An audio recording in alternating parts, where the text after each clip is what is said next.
কোটা আন্দোলনকে ঘিরে সহিংসতায় ঠিক কত মানুষ প্রাণ হারিয়েছে তা এখনো নিশ্চিত করেনি সরকার।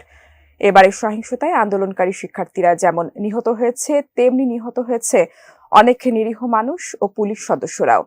আন্দোলনের এই সহিংসতায় পুলিশের গুলিতে প্রাণ হারিয়েছে এক পুলিশ সদস্যের 17 বছরের সন্তান। কিভাবে সেই হৃদয় বিদারক ঘটনা ঘটল, সেই চিত্রই উঠে এসেছে ইংরেজি দৈনিক দ্য ডেইলি স্টারের একটি প্রতিবেদনে। সেই প্রতিবেদনটি তুলে ধরেছেন সহকর্মী মোহাম্মদ সোহাগ বিশ্বাস। 24 জুলাই ডেইলি স্টারের একটি প্রতিবেদনে বলা হয়, মর্গে তাইমের মরদেহ খুঁজে পাওয়ার পর ফোনে ময়নালকে বলতে শোনা যায়, স্যার আমার ছেলেটা মারা গেছে, ওর বুক ঝাঁঝরা হয়ে গেছে স্যার, আমার ছেলে আর নেই।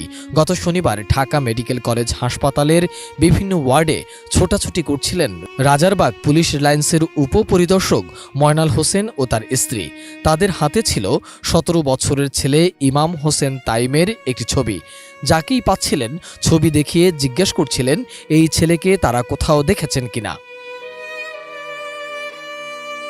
বিকেল 5টা থেকে পরের 2 ঘন্টা তারা হতাহতদের তালিকা তাইমের নাম খুঁজেছেন। পরে ছবি দেখে একজন সাংবাদিক তাইমের বাবাকে মর্গে খোঁজ নিতে বলেন। সঙ্গে সঙ্গে জরুরি বিভাগের লাশঘরের উদ্দেশ্যে দৌড়ে যান তিনি। একজন লাশঘরের দরজা খুলে দিলে ভেতরে ঢোকেন তারা। সেখানে পড়েছিল রক্তে ভেজা ছড়া গুলিবিদ্ধ তাইমের নিথর দেহ। ছেলের মরদেহ দেখে স্তব্ধ হয়ে যান ময়নাল হোসেন।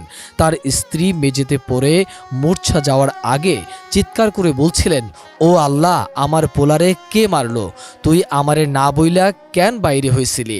কোটা সংস্কারের দাবিতে বিক্ষোভ মিছিলে যোগ দিতে কলেজ শিক্ষার্থী তাইম শুক্রবার সকাল 11টার দিকে যাত্রাবাড়ির বাসা থেকে বেরিয়েছিলেন। এর আগে 3 দিন ধরে যাত্রাবাড়িতে সংঘর্ষ চললেও তাইমকে ঘরে আটকে রাখা যায়নি।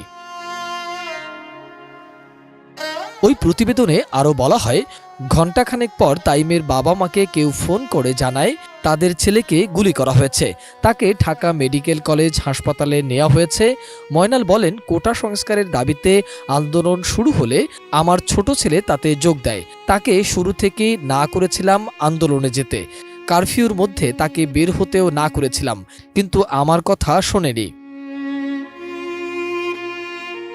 মর্গে তাইমের মরদেহ খুঁজে পাওয়ার পর ফোনে ময়নালকে বলতে শোনা যায়, স্যার আমার ছেলেটা মারা গেছে, বুলেটে ওর বুক ঝাঁঝরা হয়ে গেছে স্যার, আমার ছেলে আর নেই।